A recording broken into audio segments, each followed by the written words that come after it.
Buenas tardes, días, el momento que nos estén viendo. Vamos a continuar con nuestro curso sobre los efectos biológicos de las sustancias llamadas drogas, en sentido amplio, no en sentido estricto, porque regularmente el sentido estricto implica estas sustancias que son reguladas o que bien están prohibidas por el Estado y hay una legislación al respecto, una regulación al respecto y un control al respecto. En este contexto vamos a hablar de todas las sustancias, como hemos estado discutiendo en la primera sesión. Vimos que hay una problemática muy fuerte de definir qué es una droga, pero las definiciones van en el sentido de ser lo más amplias posibles, de tal suerte que consideremos que son cualquier sustancia que no sea alimento, que tiene un efecto en el comportamiento, en la fisiología de un cuerpo, de una persona humana. Eh, en este sentido, lo que vamos a abordar en esta segunda sesión es cómo estas drogas están interactuando, están afectando el sistema nervioso de los humanos. Recordemos que muchos de estos efectos son estudiados en animales, sobre todo en roedores. eh, Porque acuérdense que la característica de tener un sistema nervioso bien definido, un sistema nervioso bien estructurado y tan complejo, es algo que surge a partir de los vertebrados. Todos los vertebrados van a tener ya un sistema nervioso bien desarrollado, bien localizado. Y en el caso de los roedores, se estudian a partir de los roedores porque la biología de los roedores no es muy distinta a la de los humanos. También se puede abordar en otros mamíferos como cerdos. También el estudio en cerdos es muy cercano a la biología del humano. Y también, como no podemos y éticamente, bioéticamente está prohibido experimentar con humanos, lo tenemos que hacer con modelos biológicos. Entonces, también muchos de estos efectos que estamos por averiguar son totalmente evidencia empírica, qué es lo que se ha observado en las personas, qué es lo que se ha documentado en las personas. Y quisiera comenzar quizá con la sustancia, con la droga más famosa, en la que representa quizá la que con mayor facilidad se puede adquirir en cualquier momento de la vida de las personas y en particular en jóvenes como los que están tomando este curso, y es el etanol. El etanol como un alcohol de dos carbonos, como vemos aquí en la imagen, voy a usar el señalador, dos carbonos y su grupo alcohol hidroxilo característico, que no voy a hablar de las consecuencias de ingerir metanol, o sea, otro alcohol, pero solo con un carbono, porque no va en el sentido de hablar de alcohol adulterado, sino voy a hablar específicamente de todas aquellas bebidas cuya efecto está asociado a la presencia de este alcohol. Si no conocían la molécula, tiene esta estructura química y hay muchos efectos que en un inicio pueden llegar a ser desinhibitorios, pueden llegar a ser liberadores o incluso en algunos casos eufóricos en algunas personas, depende de las personas. Y también algo que es importante es que los efectos que te describen aquí no es que ocurran concomitantemente todos al mismo tiempo, sino también depende de la biología, de la variabilidad que tengan las personas en resistir ciertas sustancias. Pero los efectos directos que se sabe muchísimo, muchísimo el alcohol, es que en el primer momento que uno consume estas moléculas, esta molécula, se va a intoxicar. Por definición, médicamente, biológicamente, estamos hablando de una intoxicación. Y los efectos directos, o sea, los que inmediatamente van a estar presentes, va a ser la famosa resaca, hangover, porque ocurre una serie de reacciones en las células que van a buscar deshacerse de esta toxina que es el etanol.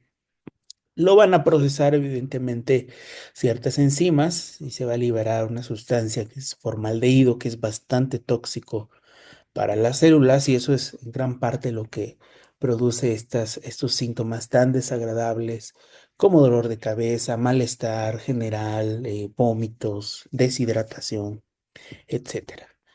Algo que también es muy riesgoso al consumir o abusar del exceso de alcohol son los famosos blackouts o greyouts, o sea, estas lagunas que pueden llegar a ocurrir por un consumo no moderado de alcohol, sino un exceso, un abuso.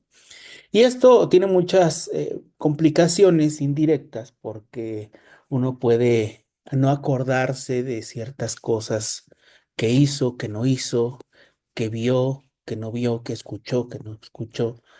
Y son estas gaps, estos espacios que en la mente de las personas pueden llegar a ocurrir por consumo de etanol.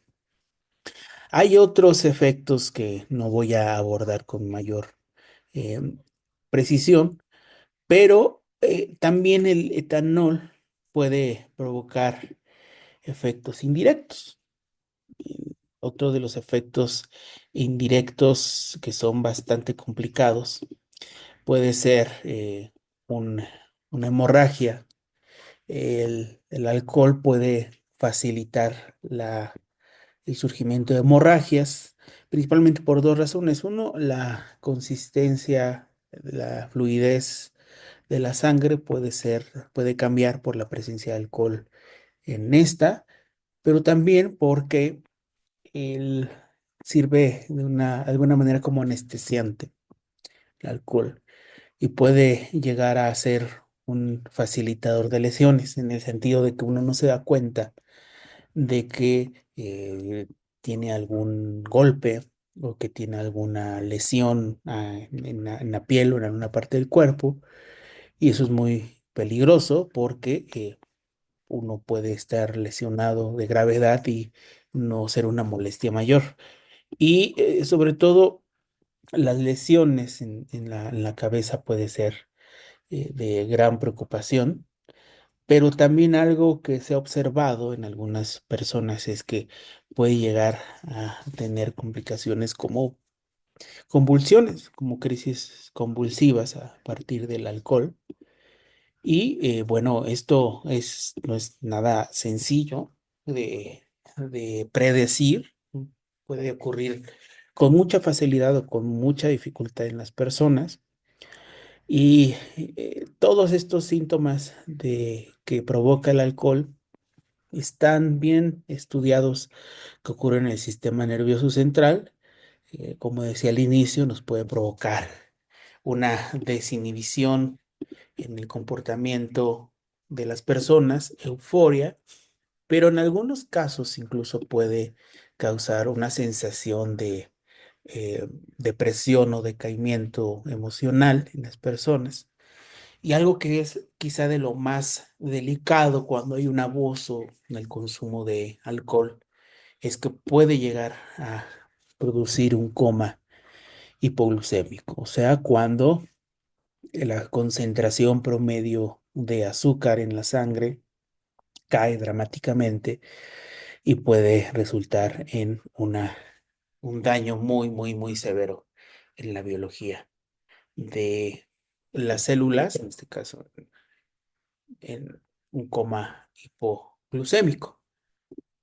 Eh, Algo que también es importante cuando estaba revisando la literatura es que las crisis convulsivas que pueden estar presentando a las personas es alrededor de un 25% de los que consumen alcohol. No hay una posible predicción de quién va a obtener una crisis convulsiva. Eso depende mayoritariamente de la historia clínica de la persona, de la historia familiar de la persona en cuestión. Pero el punto aquí es que no podemos predecir cómo una persona, incluso la primera vez, pueda reaccionar a la ingesta de alcohol, por lo cual es una invitación a ser muy crítico con el consumo de estas sustancias, sobre todo porque es una sustancia legal, sin una regulación estricta. Y es una sustancia una droga que posiblemente sea de las más sencillas en adquirir en cualquier momento de la vida. Otra de las drogas que se atribuye mucho a personas jóvenes o que inician su consumo a una edad muy temprana es el tabaco. Pero tanto el alcohol como el tabaco sabemos muy bien que se consume desde hace miles de años. De hecho, no se consideran drogas, sino una sustancia de consumo cotidiano, de consumo, digamos, hasta espiritual, un consumo milenario tradicional. Pero hemos aprendido mucho de las consecuencias del abuso de estas sustancias, o sea, cuando ya se consumen sin una moderación, sin un control, y ya hay una dependencia muy grande en cuestión médica, clínica. Y el tabaco, el cual se puede comprar con muchísima facilidad también en los puestos de revistas. Por ejemplo, si quieres comprar un cigarro, no te van a pedir tu identificación. En una tienda, lo ideal es que sí lo hagan, pero el problema no es en sí la planta del tabaco. La planta del tabaco, al igual que los procesos en cómo se extrae el alcohol, no son el problema son las sustancias asociadas, y en particular el tabaco cuando ocurre la combustión, podemos llegar a tener más de 6.000 diferentes compuestos en el humo del tabaco. Em, lo cual no es sorprendente porque en el ambiente también hay muchos compuestos que todo el tiempo estamos em, aspirando, respirando, sino que muchos de estos compuestos son carcinogénicos o están asociados a alguna patología que está bien estudiada. Pero el vínculo entre el tabaco y la interacción de estos más de 6.000 compuestos con el cuerpo es esta molécula que está aquí, que es la nicotina. La nicotina actúa directamente como un neuroregulador en el sistema nervioso de las personas, y lo que va a hacer es reforzar fisiológicamente el estar consumiendo esta sustancia fumada. Este neurotransmisor se ha estudiado muchísimo, muchísimo. Se sabe muy bien qué tipo de tejidos, qué tipo de células lo pueden eh, detectar y su efecto lo pueden recibir y expresar, pero ese efecto principalmente se transmite a través de la sangre, y esto provoca que haya una biodisponibilidad, o sea, que esté presente en el cuerpo rápidamente. Eh, También esta sustancia se ha observado que aumenta el efecto de la norepinefrina y de la epinefrina. Y bueno, esto es interesante porque explicaría muchos de los efectos que está teniendo el tabaco en las personas cuando lo consumen. Aquí tengo una tabla de un artículo de por Merleau del 92, en donde clasifica a las consecuencias de fumar a través de mecanismos neuroreguladores. Eh, por un lado, el reforzamiento positivo o esto que nos va a estar eh, promoviendo el consumo de esta sustancia. Y por otro lado, el reforzamiento negativo, que son las consecuencias que nos pueden estar enmascarando un problema que puede ser más grave. Por un lado, para revisar rápidamente esta tabla, como reforzamiento positivo, vamos a ver que aumenta la dopamina, la norepinefrina y de algunas endorfinas, en particular la beta endorfina, lo que va a aumentar el placer o la sensación de placer que provoca el tabaco. Otra de los reforzamientos positivos es que se incrementa el neurotransmisor, la acetilcolina, la norepinefrina, y les va a facilitar o les va a dar la sensación a las personas que les facilita la ejecución de cierta tarea. Otra situación es que se ha observado que tienen la impresión de que mejora la memoria y se asocia al incremento de la acetilcolina, de la norepinefrina y de la vasopresina. Sin embargo, estas son sensaciones que pueden ser no necesariamente verdaderas, sino son sensaciones o son efectos enmascarados o que más bien van a estar reforzando el consumo de esta sustancia. En otro lado de la tabla, vamos a ver que en algunas personas, y ese es cuando se le pregunta a la persona por qué lo hace, porque le reduce o aparentemente le reduce la tensión y la ansiedad, pero es momentánea. La explicación de por qué ocurre esta reducción de ansiedad o tensión es porque empiezan a incrementarse los niveles de endorfinas. En algunos casos, se ha observado que las personas tienen esta sensación e impresión de que les ayuda a dejar de comer, o sea que el apetito se disminuye y por lo tanto no van a ganar peso. Se asocia a estas dos sustancias que participan en el sistema nervioso central y en algunos casos se ha observado que tienen esta asociación de sensaciones con la nicotina, que es un reforzamiento del consumo de las sustancias, en este caso el tabaco. El tabaco, ahora seguramente lo sabemos, lo saben, ya hay muchas presentaciones, no solo el cigarro es lo más común, sino ya están estos novedosos aparatos que son los vapeadores, que pueden tener o no nicotina.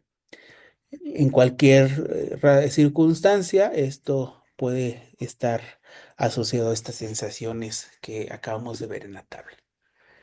Otra de las sustancias que en estos momentos está creando una crisis de salud pública en poblaciones jóvenes es el cristal, la metanfetamina, la cual tiene muchos sinónimos, al menos en inglés se le llama hielo, tina. Es una sustancia que forma cristales y se puede fumar, se puede adquirir de distintas vías para tener el compuesto en el cuerpo. Pero lo más interesante es que estas dos sustancias anteriores que hablé, el tabaco, alcohol, e incluso estas, como la metanfetamina, históricamente eran recomendadas por médicos. El tabaco era recomendada en el siglo pasado como una forma de facilitar, de despejar la garganta, de relajación. Era promovida por los médicos.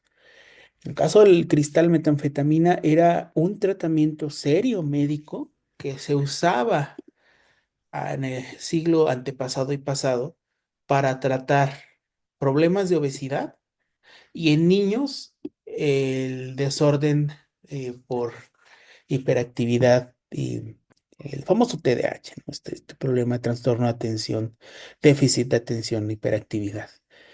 Em, y bueno, en particular la metanfetamina, que es esta molécula que vemos aquí con un anillo y esta ramificación, es muy parecida y de hecho se sintetiza a partir de las anfetaminas. Y la única diferencia que vamos a encontrar entre las anfetaminas y la metanfetamina es este grupo a partir de un nitrógeno. Es un grupo alquilo y un hidrógeno ahí que nos va a estar potenciando mucho las sensaciones y la influencia en el sistema nervioso central.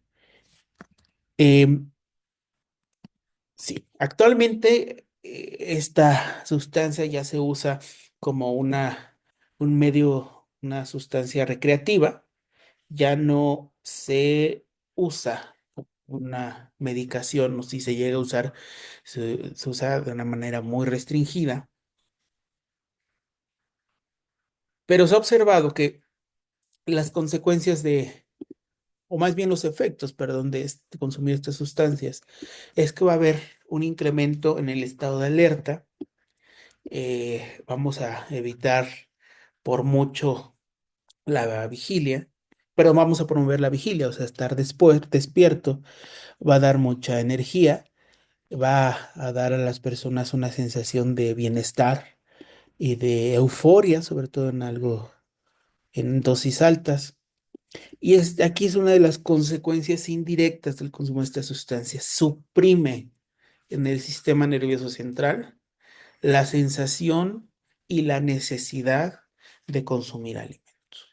Entonces es un ciclo vicioso muy peligroso porque las personas que consumen esta sustancia pueden estar enganchadas rápidamente y en muy poco tiempo.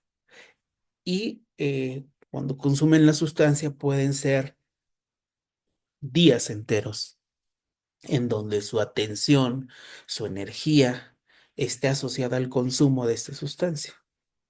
Y si le sumamos aparte la pérdida o el abatimiento del consumo, de la sensación de consumo de sustancias, empieza a haber consecuencias de tipo nutricional, metabólico, que son bastante complicadas.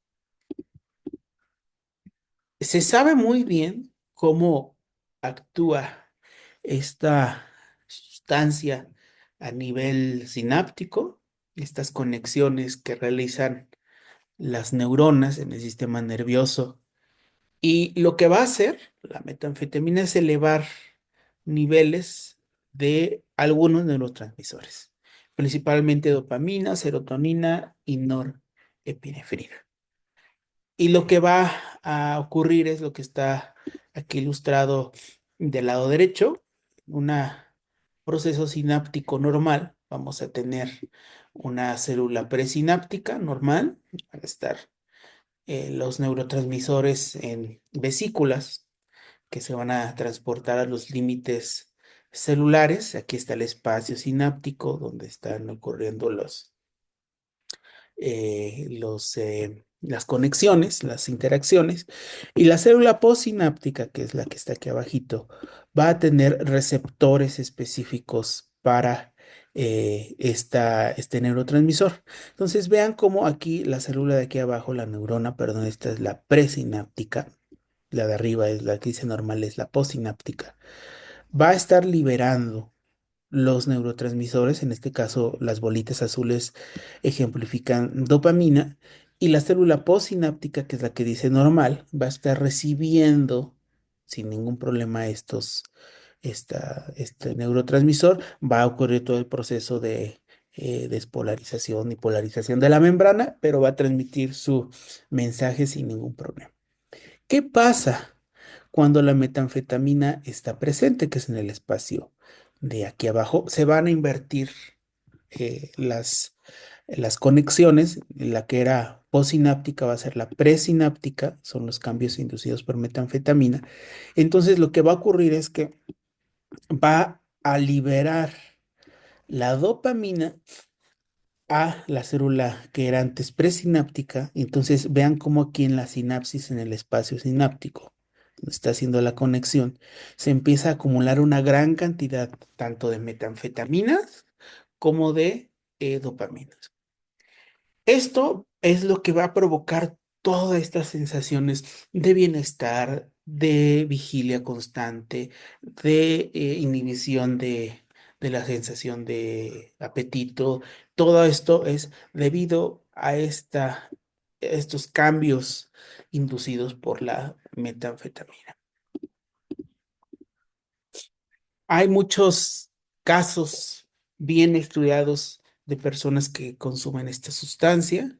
Hay un aumento de energía, euforia, como estaba diciendo, va a haber un aumento de la frecuencia y presión arterial, lo cual puede, en algunos casos, en personas que tienen antecedentes de accidentes cardiovasculares, hay un aumento, una sensación de capacidad de concentración y rendimiento.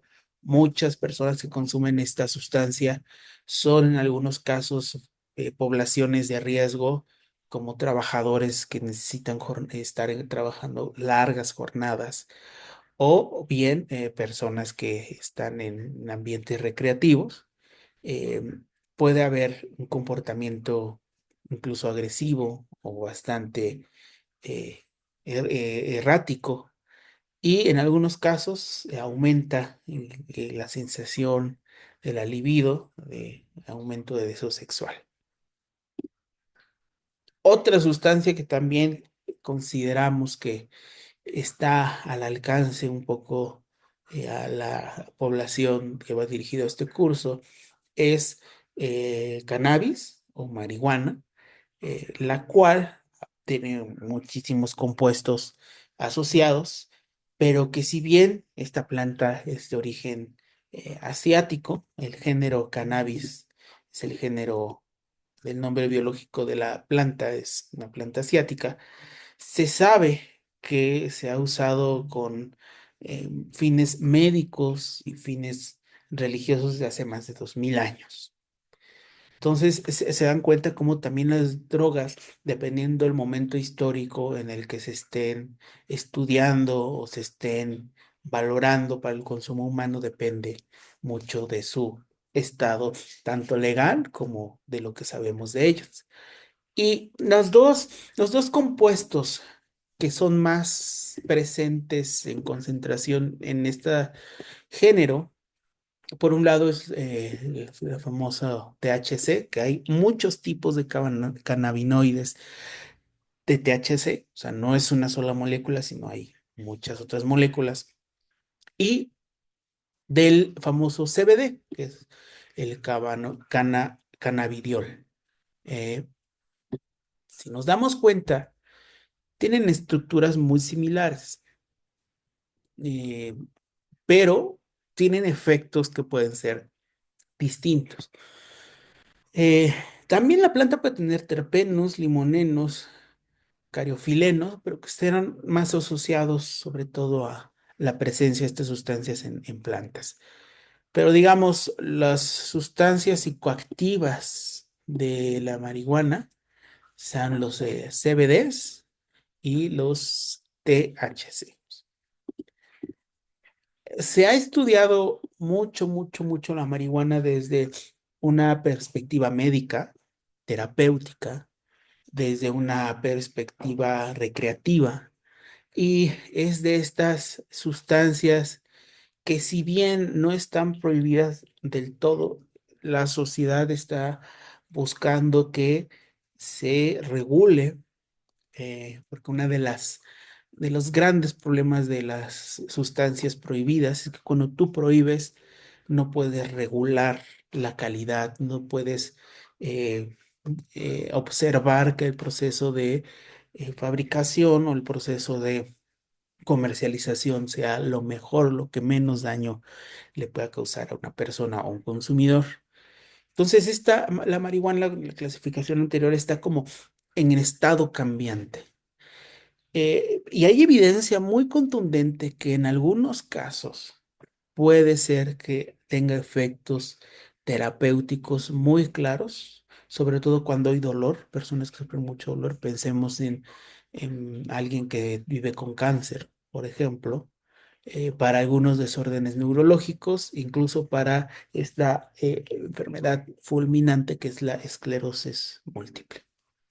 Sin embargo, también se ha observado que, sobre todo cuando hay un consumo sostenido eh, en personas, puede haber algunas consecuencias no tan agradables. Pero en pacientes con esclerosis múltiple se ha visto bastante beneficio, en el sentido de que puede ser que incluso haya una regeneración de algunas regiones que son dañadas por esta enfermedad.